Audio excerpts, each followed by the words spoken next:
Dan yang paling penting kalau dari sudut kita sebagai pencari kerja, kita mampu untuk memberikan gambaran kepada perusahaan apa sebenarnya skill atau kompetensi yang kita miliki yang memang dibutuhkan oleh perusahaan tersebut.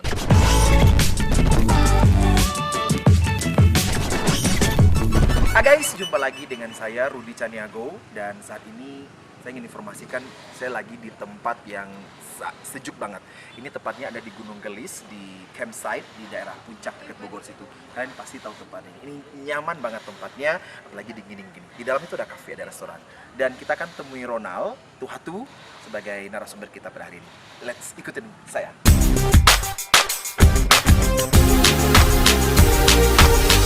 Hai Mas Ronald. Hai Rudy, apa kabar? Susah juga. Susah, Salam pandemi. Salam pandemi. Salam pandemi, Susah, apa kabar? Nah, ini sudah ketemu dengan Mas Ronald, ada Teh Susan. It's so excited. Kita ketemu pada sharing untuk bahas berikutnya. Kita akan Ke arah sana Ke aja. arah sana aja, ya. Bagus, Ayo, lebih mari. bagus tuh ya. Mari. Ini salah satu tempat yang bagus, spot bagus di air Rudy. Hai guys, jumpa lagi dengan saya Rudy Caniago sebagai host tamu dalam Leadership Toolbox Podcast bersama Ronald Tuhatu, seorang psikolog organisasi dan konsultan sumber daya manusia. Nah, saat ini saya sudah bersama dengan Mas Ronald. Hai Mas Ronald, apa kabar? Baik Mas Rudi, apa kabar? Baik-baik, dan juga ada satu tamu khusus pada hari ini, yaitu dengan seorang profesional pustakawan atau librarian dengan saya sebutnya Teteh Susan Chandra Dewi. Apa kabar Teh? Baik. Oke guys, saat ini kita dalam mengalami zaman pandemi dan sangat mengerti banyak fresh graduate ataupun lulusan universitas yang baru yang ingin melamar pekerjaan. Nah, sekarang nih kalian sudah bersama orang yang tepat, yaitu bersama seorang psikolog dan seorang konsultan. Begitu Mas Ronald, saya mau nanya nih Mas Ronald. Iya. Saat ini tuh banyak para fresh graduate, apalagi di masa pandemi itu sangat mengalami kesulitan dalam mencari pekerjaan dalam dunia serba-serbi pekerjaan ya Mas. Mungkin pandangan Mas Ronald dulu mengenai bagaimana sih seorang pemula yang baru lulus itu menghadapi pandemi sekaligus harus mencari pekerjaan karena baru tamat nih Mas Ronald. Iya, memang kalau dalam masa pandemi ini situasinya agak spesial ya. Dalam arti harus kita akui bahwa demand akan pekerjaan itu agak tidak sebanyak pada waktu keadaan normal ya. Tetapi saya tetap optimis, ada pekerjaan. Nah, ada kesempatan untuk bekerja.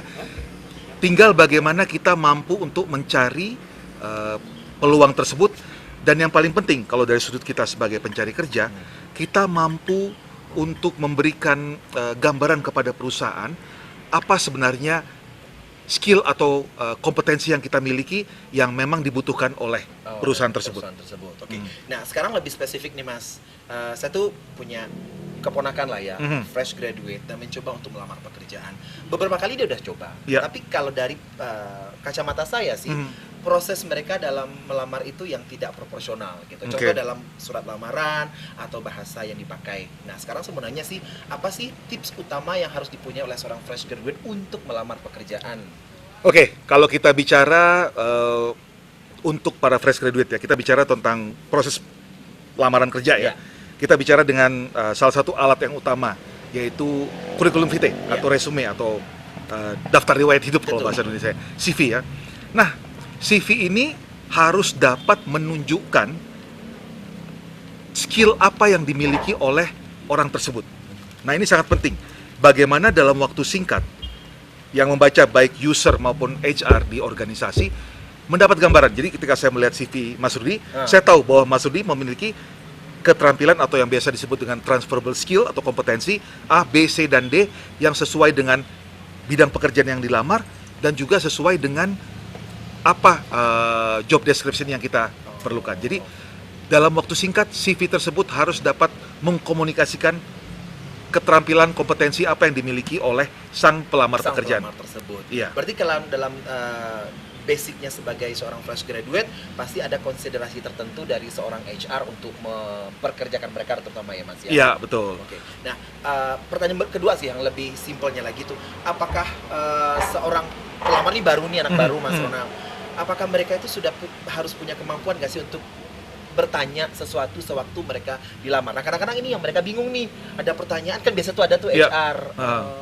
ada pertanyaan kamu. Nah, ini tuh kadang-kadang tuh mereka bertanya kepada saya, apakah mereka harus menjawab atau cuma tidak ada Pak, Bu, gitu loh. Nah, Baik, kalau dalam proses wawancara biasanya kan ada proses tanya jawab. Jadi kita letakkan pada proporsi yang sebenarnya ya. Iya. Proses wawancara itu adalah tanya jawab, diskusi antara kita sebagai pencari kerja dan dari pihak perusahaan. Jadi di sini memang ada kewajiban atau hak kita ya untuk juga menanyakan kepada organisasi tentang hal-hal yang belum kita pahami tentunya. Nah, jadi memang tidak apa-apa dan sebaiknya kita menanyakan hal-hal yang kita anggap perlu kita ketahui. Nah, jadi ada beberapa tips yang bisa saya berikan. Misalnya yang paling dapat kita tanyakan adalah bagaimana budaya kerja di tempat tersebut. oh, oke. Itu nggak tabu ya Mas? Oh ya? tidak, sama sekali tidak tabu. Dan justru itu menunjukkan bahwa kita memang mempunyai perhatian untuk mengetahui apakah nanti budaya perusahaan tersebut cocok dengan budaya nilai atau value yang kita miliki. Nah, Mas Ronald, ini pertanyaan saya yang ketiga nih, yang mewakili para milenials yang ada di luar sana itu. Kalau ingin mengelamar itu hal-hal essential apa sih yang harus dipersiapkan nih sebagai saya pelamar yang fresh graduate untuk sebuah perusahaan yang ingin saya lamar pekerjaannya? Baik, kalau untuk pembuatan CV untuk para milenial atau para fresh graduate ya, ada beberapa hal yang harus Anda masukkan dalam CV Anda. Yang pertama pastinya data pribadi ya. Data pribadi Anda termasuk bagaimana cara perusahaan untuk menghubungi Anda. Oh, okay. Ya, yang pertama. Yang kedua tentang latar belakang pendidikan. Ya, Anda lulusan dari mana, bidangnya apa, dengan IPK berapa. Nah, itu harus dimasukkan karena ini khususnya untuk para fresh graduate. Yang ketiga, apa saja core skill yang Anda miliki. Ya, misalnya kemampuan spesifik tertentu yang Anda dapat dari selama perguruan tinggi dan juga dari lembaga pendidikan yang lainnya. Kalau mungkin ada aktivitas di luar kampus ya Mas ya? belum, kita belum Oh, masuk situ. oke. Belum. Jadi ini masih pendidikan. Pendidikan. Misalnya sertifikasi Anda untuk program tertentu, sertifikasi apapun yang Anda peroleh dari lembaga pendidikan. Nah, itu yang ketiga. Yang keempat, Anda masukkan pengalaman-pengalaman ekstrakurikuler yang Anda lakukan yang mendukung kompetensi tertentu. Misalnya Anda aktif sebagai ketua panitia dalam organisasi, itu kan bisa menunjukkan kepemimpinan Anda. Nah, itu juga dimasukkan prestasi-prestasi apa? Misalnya Anda juara lomba karya ilmiah, Anda ikut konferensi di mana ya. Nah, itu semua Anda masukkan ya. Anda ikut lomba robot, pembuatan robot gitu misalnya ya. Nah, itu semua Anda masukkan, Anda informasikan. Nah, sekarang yang paling penting adalah Anda dapat menuliskan itu dengan jelas sehingga memudahkan. Nah, ingat, semua CV dibuat harus untuk memudahkan orang yang menseleksi Anda, menseleksi CV, membaca dan mendapatkan informasi. Nah, di situ kelemahan yang sering terjadi adalah kita tidak mampu menuliskan, menuangkan apa yang Anda telah miliki dengan jelas. Oh, nah ini yang berhubungan dengan yang sering saya lihat itu nggak tahu di Google, di Mbah Google tuh ada template Mas. Ya, Jadi template. cuma diisi, saya nggak tahu itu zaman sekarang. Zaman dulu kan kita harus menulis detail, dibikin sebuah lamaran asli gitu. Sekarang tuh sudah banyak template diisi. Nah itu gimana? Ya, template masih bermanfaat Oh, ya, oke. tetapi disesuaikan dengan kemampuan kita. Jadi di customize template-nya. Oh, jangan pakai tiplak itu Yo dicontek jangan gitu ya, loh. jangan copy paste ya, tapi Iya. Anda pastikan bahwa yang Anda tulis di template itu sesuai. Ya, kalau masalah layout itu kan masalah keindahan ya, masalah artistik. Nah, itu bisa kita lihat ke ini ya. Tapi intinya buat informasi. Jadi kalau bisa pada halaman pertama ketika sang orang di perusahaan melihat CV itu 5 menit saya baca, saya tahu Anda ini siapa, Mas Rudi ini siapa. Nah, saya dapat gambaran. Oh, lulusan ini kemampuannya ada beberapa hal, prestasinya apa. Nah, itu semua bisa saya baca di halaman pertama. Itu bisa dikatakan 50% tuh seorang HRD sudah bisa membaca pelamar nih ya. Betul, di situ Kita bisa sebagai- melihat ya, dari situ. untuk bisa kita men-screening orang mana yang akan kita panggil untuk masuk tahapan interview. Nah, jadi sebenarnya CV itu Anda buat bukan untuk mendapat pekerjaan, Tapi Anda buat untuk diundang wawancara. Nah, kan pertama ngirim dulu kan ceritanya. Iya, Mas. ya. Oh, Jadi, ya, betul. jadi orang sering dapat, Benar. wah saya udah bikin CV tapi ditolak. Bukan itu. Jadi bagaimana Anda membuat CV yang jelas dan informatif sehingga orang HRD-nya. tertarik untuk mengundang Anda untuk wawancara. Oh, jadi ada beberapa tahapan masih panjang. Jadi ini salah kaprah berarti ya. Ada aku nggak sedikit dilamar salah karena kaprah. aku nggak cocok, tapi padahal ya memang CV-nya mungkin nggak first jelas. impression Ya, untuk CV-nya nggak ya betul. Oke, nah guys tuh tip yang sangat penting bagi kalian tuh yang terutama yang masih fresh graduate, apalagi kita harus tahu zaman pandemi sangat susah. Jadi berpikirlah secara jernih dulu sebelum mengirim sebuah lamaran ke sebuah perusahaan. Betul. Oke, sekarang untuk milenial tadi kan sudah saya wakilkan. Nah, bukan hanya milenial sih di zaman pandemi, Mas Ronald, ada juga Yang profesional. Profesional. Nah, Oke. Teh Susan tuh mau nanya nanti buat mewakili para profesional, para ekspertis yang mungkin juga pengen dong mencari pekerjaan ataupun melamar di zaman pandemi. Apa Teh Susan mungkin pertanyaannya? Iya Mas Ronald, jadi kalau untuk yang berpengalaman, apa perbedaannya dengan yang fresh graduate dalam membuat sebuah CV ya? Iya. Sehingga mungkin karena dia sudah banyak pengalaman, kan CV-nya jadi panjang tuh, Betul. bagian semua ditaruh. Keluarin gitu ya. Ah. Iya, iya. Tapi apa tipsnya atau bagaimana sebaiknya untuk orang-orang yang sudah berpengalaman dalam membuat CV, Iya. perbedaan yang utama? Oke, baik. Formatnya sama dan filosofinya sama. Kita tampilkan informasi yang relevan. Kalau untuk orang yang pengalamannya relevan. Jadi, misalnya orang sudah punya pengalaman 10 tahun, 15 tahun pekerjaan. Nah, kita lihat apa sih yang dibutuhkan oleh perusahaan tersebut. Nah, kita tuliskan pencapaian-pencapaian yang relevan dengan pekerjaan. Misalnya, kita meramal sales manager ya. Mbak Susan misalnya punya pengalaman dulu menjadi sales manager untuk wilayah Jawa Barat misalnya. Nah, tuliskan misalnya saya berhasil membuka area baru dan mencapai penjualan yang tertinggi, pertumbuhan penjualan yang tinggi.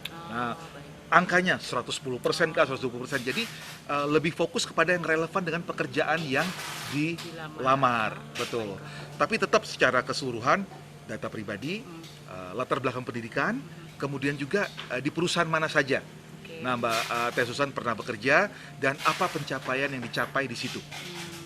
Kalau katakanlah mungkin yang tiga terbaru yang terbelakang, yang Oke. terbaru ya. Ya, yang Eh, terakhir ya. Ya, yang terakhir. Kalau orang yang sudah 20 tahun mungkin kita nggak perlu sampai dia pertama mulai di mana.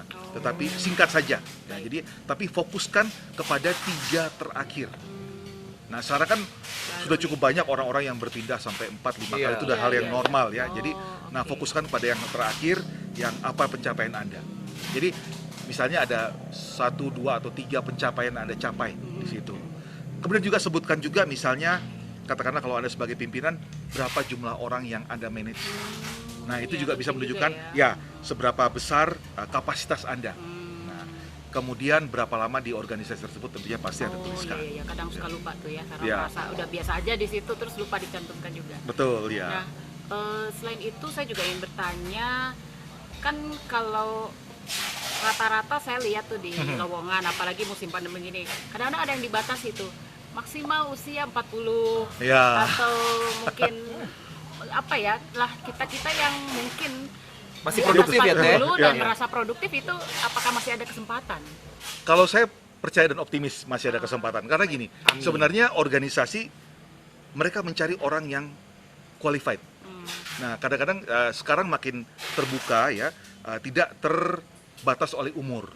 Memang kadang-kadang ada masalah kendala umur lebih karena mungkin mereka melihat bahwa orang yang telah usianya cukup tinggi itu gajinya itu akan terlalu tinggi. Nah, itu kan ya. Kadang-kadang mereka cari untuk menghemat, Padahal gajinya mereka ya cari Enggak juga gitu. Ah, ya. Jadi tapi sekarang sudah mulai berubah, orang juga dan sekarang kan batas usia produktif kan makin bertambah ya. Iya.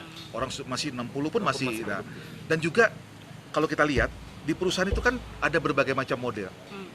Tidak hanya sebagai karyawan tetap, bisa mungkin sebagai konsultan. Ya, betul. Nah, part timer ya itu juga sekarang masih berubah ya. Nah, jadi kita juga jangan terlalu pesimis ya. Orang perusahaan juga sekarang lebih realistis, mereka melihat saya memerlukan orang dengan skill tertentu, mungkin hanya untuk 6 bulan, 1 tahun, berapa tahun. Nah, jadi saya kok optimis ada kesempatan, tetap ada kesempatan. Keren banget. Keren. Ya.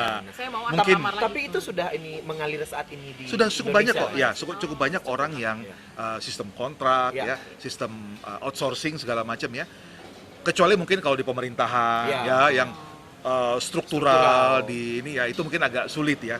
Tapi kalau memang yang profesional ya misalnya seorang psikolog, seorang ahli komputer, programmer Betul, segala macam, iya, itu nggak terbatas umur. Lebih perusahaan atau organisasi atau orang yang memerlukan melihat skillnya, jam terbangnya. Kalau pilot tuh jam terbangnya, ya itu sebenarnya. Mungkin juga ada sedikit kendala kalau masalah pensiun nanti atau kesehatan, tapi itu sebenarnya minor ya. Orang lebih melihat Teh Susan nih punya nggak kualifikasi. Nah nanti masalah apakah pekerja tetap atau apa itu biasanya bisa dinegosiasikan. Tapi Semangat dong. koneksi kayaknya juga perlu ya. Koneksi itu ya, koneksi begini ya. Tapi ini koneksi jangan disalahartikan. Misalnya Saya dulu sama Mbak Susan, Teh Susan pernah kerja bersama di katakanlah Japan Foundation selama 10 tahun. Terus saya pindah ke universitas tertentu. Ketika universitas itu mencari seseorang pustakawan atau librarian, oh saya inget tuh Teh Susan tuh dulu. Nah itu pembuka pintu. Nah, bisa. Jadi itu networking dalam artian positif.